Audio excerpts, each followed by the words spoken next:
성도 여러분 안녕하십니까? 2024년 12월 13일 금요 새벽 말씀 함께 나누겠습니다. 함께 나누실 하나님 말씀은 아모스 7장 10절에서 17절입니다. 본문은 아모스에 대한 아마샤 제사장의 핍박이 기록되어 있습니다. 본문을 통해서 성도는 거짓 선지자를 주의해야 함과 소명의 삶을 살아야 함에 대해서 묵상하겠습니다. 첫째 묵상할 내용은 성도는 거짓 선지자를 주의해야 한다는 것입니다. 본문 10절에 보시면 때에 베델의 제사장 아마샤가 이스라엘의 왕 여로보암에게 보내어 이르되 이스라엘 족속 중에 아모스가 왕을 모반하나니 이 모든 말을 이 땅이 견딜 수 없나이다라고 하였습니다. 여기서 때라는 말은 아모스가 하나님께 받은 환상을 통해 북이스라엘의 멸망을 예언했을 때라 할 수 있습니다.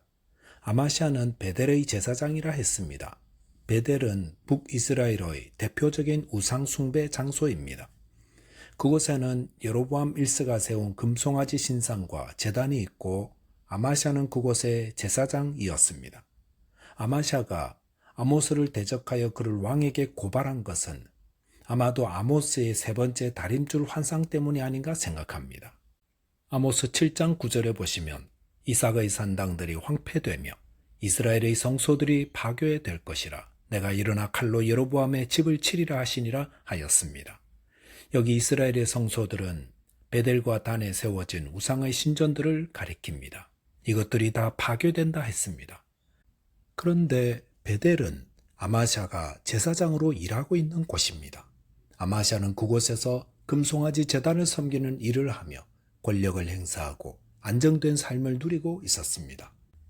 그런데 베델이 파괴될 거라고 하니 그것은 자신에게 직접적인 해를 가하는 위협이 되었고 그래서 왕을 찾아가 아모스가 반역한다고 일러바쳤던 것입니다. 이 아마샤는 전형적인 거짓 선지자의 모습을 보여주고 있습니다. 하나님의 말씀을 선포하는 진짜 선지자 옆에는 늘 거짓 선지자가 있습니다. 이 거짓 선지자들의 특징은 백성들이 듣고 싶어하는 말을 전한다는 것입니다. 예레미야 때에는 하난이라는 거짓 선지자가 있었습니다. 예레미야는 하나님께서 범죄한 유다와 예루살렘을 바벨론에 멸망시키시고 성전과 예루살렘에 있는 물건들을 다 바벨론으로 옮기실 것이라 했습니다. 그러니 생명을 얻는 길은 바벨론에 항복하는 것이라 전하였습니다. 그런데 거짓 선지자인 하나니는 전혀 반대로 이야기했습니다. 하나니는 하나님이 이 땅에 평화를 주실 것이다. 바벨론을 절대 침범하지 못할 것이다. 그러니 안심하라 하였습니다. 그럴 때 왕과 백성들은 누구의 말을 더 선호했겠습니까? 거짓 선지자의 말입니다. 거짓 선지자는 사람들이 듣고 싶어하는 말을 합니다. 그래서 거짓 선지자의 말은 훨씬 더 희망적입니다.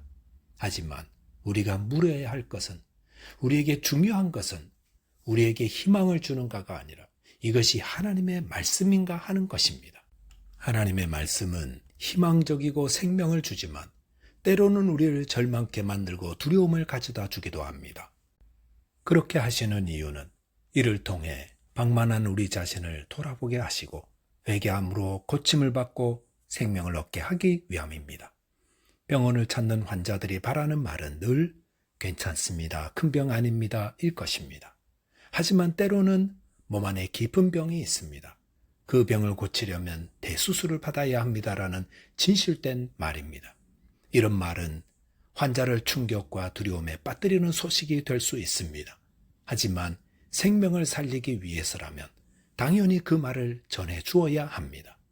복음은 위로와 격려와 용기를 주십니다. 하지만 복음은 또한 죄인들에게 두려움을 안겨줍니다.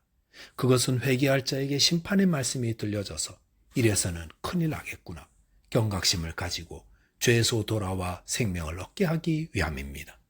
복음 안에는 위로와 기쁨의 소식도 있지만 때로는 심판과 지옥과 같이 우리를 두렵게 하는 말씀도 있습니다. 하나님이 이런 말씀들을 주시는 것은 우리를 살리기 위함입니다. 성도는 우리가 듣고 싶은 말만 들으려 하지 말고 진리의 말씀을 들어야 합니다. 저와 여러분이 내가 원하는 말이 아니라 하나님이 하시는 복음의 말씀을 듣고 생명의 길을 걸어가게 되시기 바라겠습니다. 둘째로 묵상할 내용은 성도는 소명의 삶을 살아야 한다는 것입니다. 본문 14절에 보시면 아모스가 아마샤에게 대답하여 이르되 나는 선지자가 아니며 선지자의 아들도 아니라 나는 목자여 뽕나무를 재배하는 자로서 라고 하였습니다. 아마샤의 공격에 대해 아모스는 자신은 선지자가 아니며 선지자의 아들도 아니라고 하였습니다. 그러면서 자신은 목자여 뽕나무를 재배하는 자라 하였습니다. 아모스가 이렇게 자신의 출신을 밝히는 이유는 그가 하나님의 부르심으로 말미암아 선지자가 되었다는 것을 강조하기 위함입니다. 아모스는 선지자가 될 꿈을 꾸던 자가 아니었습니다. 그것을 위해 준비하던 자도 아니었습니다. 목자의 일과 뽕나무 재배하는 일이 선지자가 하는 일과는 아무 연관성이 없습니다. 그런데도 그가 남유다 사람으로서 북이스라엘에 와서 하나님 말씀을 전하는 것은 하나님께서 그를 부르셨기 때문이라는 말입니다. 이것은 아모스가 분명한 소명의 삶을 살고 있음을 말해줍니다. 소명의 삶이란 하나님의 부르심을 따라 사는 삶을 말합니다. 우리는 길 가다가 누군가 도와달라고 소리치면 가던 길 멈추고 가서 도와줍니다. 만약 한국 정부가 이곳에 사는 어떤 분께 조국을 위해 일해달라고 도움을 요청하면 아마 고민하다 한국으로 가실 것입니다. 이렇게 우리는 누군가가 혹은 나라가 우리를 부르면 기꺼이 자신의 삶을 포기하고 그 일을 하려고 합니다. 그렇다면 온 하늘과 땅을 만드시고 온 우주의 주인 되신 하나님이 부르시면 그 일은 어떻게 해야 합니까? 당연히 그 일에 올인할 것입니다.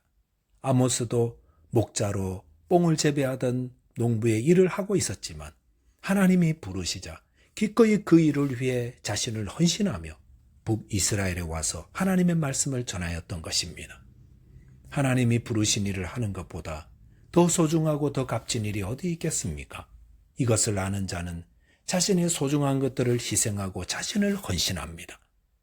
예수님 승천 후 사도들은 예수님의 지상 명령을 따라 복음을 전하였습니다.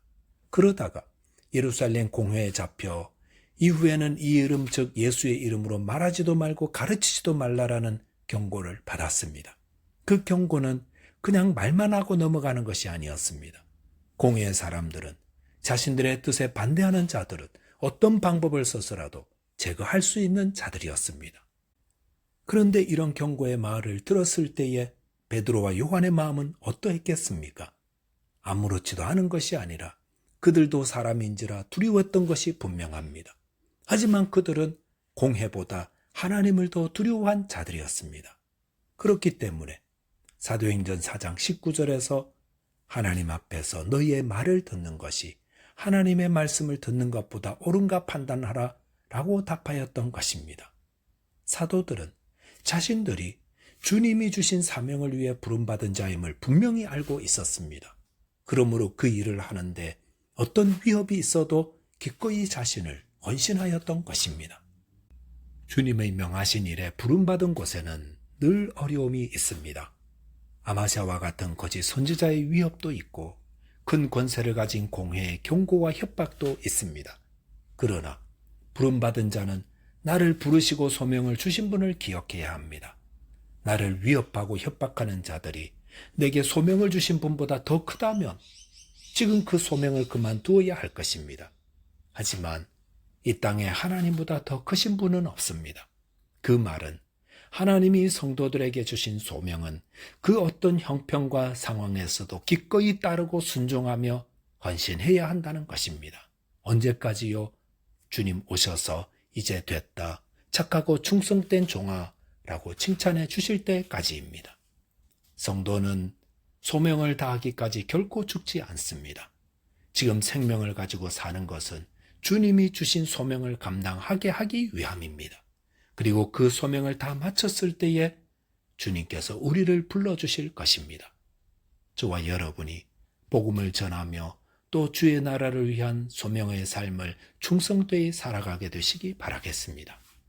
기도하겠습니다. 하나님 아버지, 저희 모두 주의 복된 말씀을 듣고 생명의 길을 가게 해 주옵소서. 또한 주님께서 맡기신 소명의 삶을 충성되이 감당하도록 헌신하게 해 주옵소서. 예수 그리스도 이름으로 기도하옵나이다. 아멘. 오늘도 믿음 안에서 승리하는 하루 되시기 바라겠습니다. 감사합니다.